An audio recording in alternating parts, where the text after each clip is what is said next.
Hai guys, welcome to my another YouTube video. Nama gue Gita. Hari ini gue mau membahas sebuah kasus pembunuhan misterius terhadap satu keluarga di Tokyo, Jepang. Mau tahu gimana cerita lengkapnya? Ya, check this out.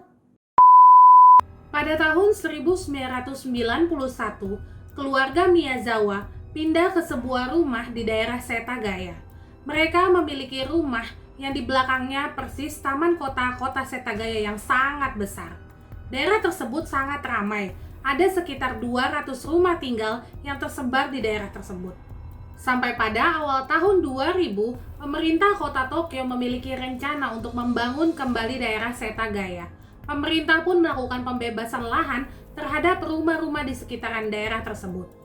Keluarga Miyazawa terdiri dari ayahnya yang bernama Mikio Miyazawa yang berusia 44 tahun dan berprofesi sebagai pekerja kantoran biasa, istrinya yang bernama Yasuko berusia 41 tahun dan bekerja sebagai guru privat, putrinya yang bernama Niina yang berusia 8 tahun, dan putranya yang bernama Rei berusia 6 tahun.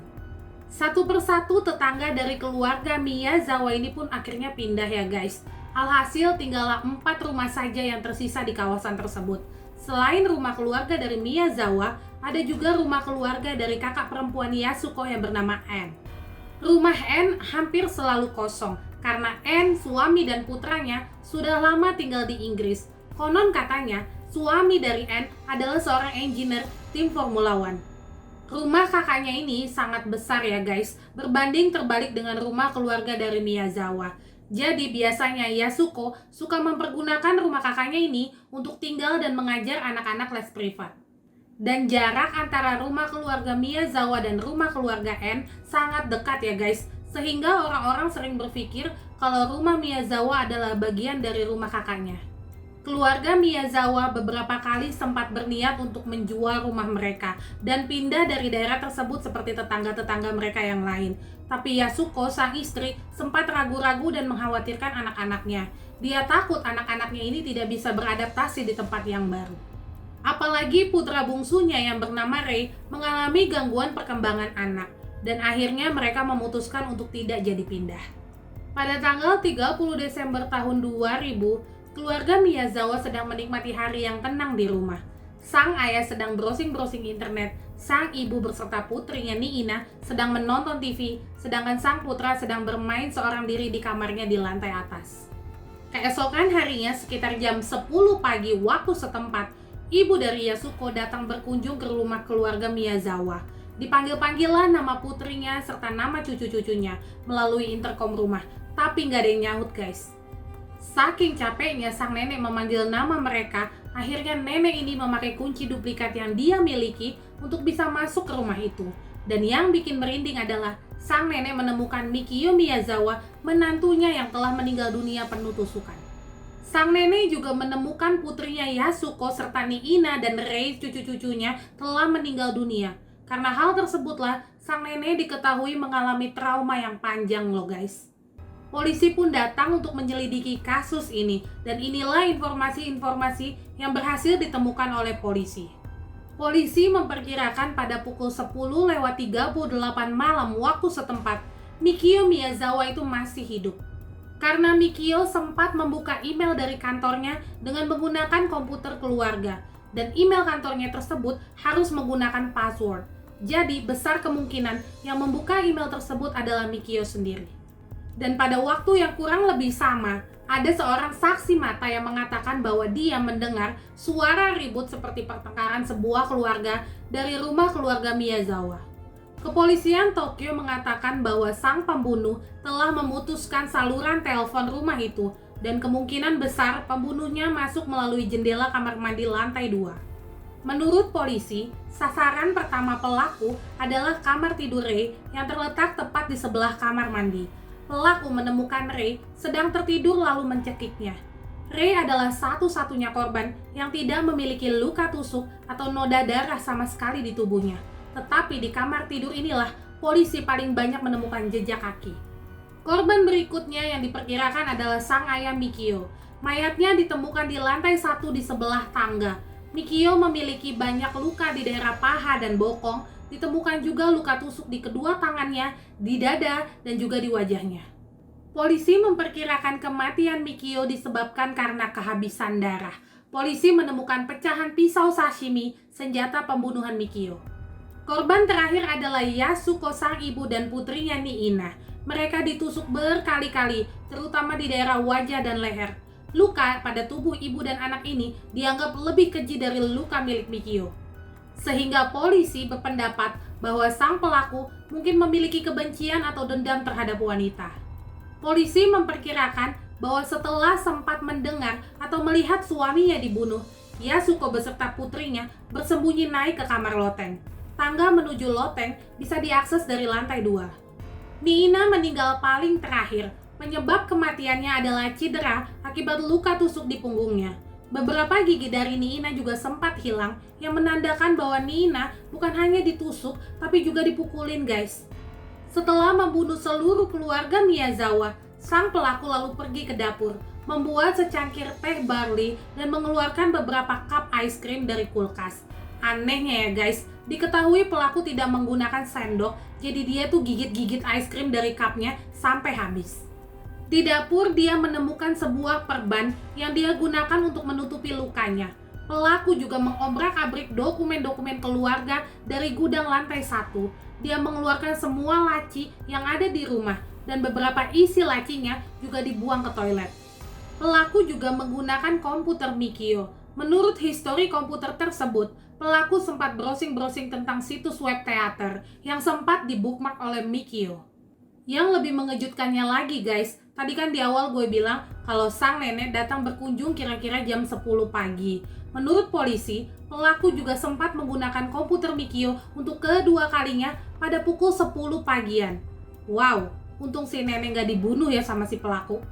Pelaku menghabiskan waktunya berjam-jam di rumah itu tuh mau ngapain coba? Berarti nih si pelaku sebenarnya nekat banget gak sih guys? Pelaku juga meninggalkan pakaiannya di rumah itu. Pakaian tersebut tampak dicuci dengan cara yang tidak umum di Jepang. Bahkan pelaku sempat buang air besar di toilet rumah itu. Ketika polisi menganalisis sisa kotoran pelaku yang ada di toilet, polisi mengetahui makanan terakhir yang dimakan adalah biji wijen dan buncis. Polisi menyimpulkan bahwa makanan ini dianggap makanan rumahan yang dimasak oleh seorang ibu. Beberapa detektif menduga bahwa pelaku adalah orang yang tinggal bersama dengan ibunya. Gak seperti pembunuhan-pembunuhan lain yang bukti-buktinya itu sulit dicari. Pembunuhan keluarga Miyazawa ini meninggalkan banyak sekali jejak dan bukti-bukti. Tapi polisi benar-benar gak ada clue apa-apa mengenai siapa sih pembunuhnya. DNA atau sidik jari yang ditemukan di rumah itu benar-benar nggak ada di dalam database nasional kepolisian Jepang ya guys. Jadi kasus ini benar-benar tuh sangat misterius. Polisi terus menggali informasi mengenai kasus ini. Bahkan diketahui polisi menawarkan uang sebesar 3 juta yen buat siapa saja yang berhasil memberikan informasi yang asli mengenai pelaku pembunuhan. Sejauh ini, beginilah deskripsi tentang pelaku pembunuhan keluarga Miyazawa. Satu-satunya saksi mata yang melaporkan telah melihat ada seorang pria aneh, tidak dikenal, berlari di sekitaran belakang rumah keluarga Miyazawa. Saksi mengatakan bahwa pria tersebut mengenakan topi anyaman berwarna abu-abu dengan motif garis hitam. Dia menggunakan tas pinggang, shawl dengan pola berwarna merah, hijau, hitam, orange, dan biru tua. Pria itu juga mengenakan jaket hitam, sarung tangan hitam, kaos lengan panjang, dan sepatu Schlesinger putih yang dibuat di Korea Selatan.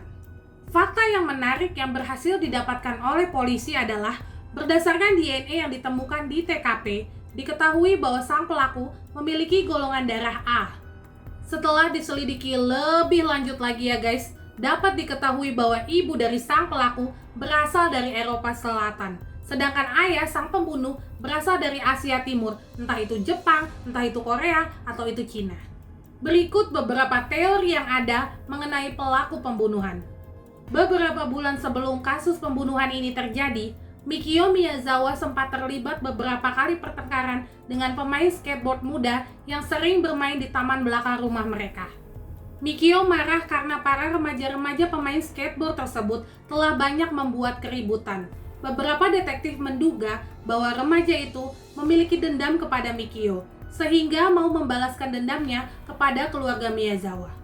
Teori selanjutnya adalah tentara Amerika. Setelah Perang Dunia yang kedua, banyak tentara-tentara Amerika yang ditempatkan di Jepang. Apalagi rumah tersebut sangat dekat ke kota, dan ternyata nggak jauh dari rumah itu ada sebuah pangkalan militer Amerika loh guys.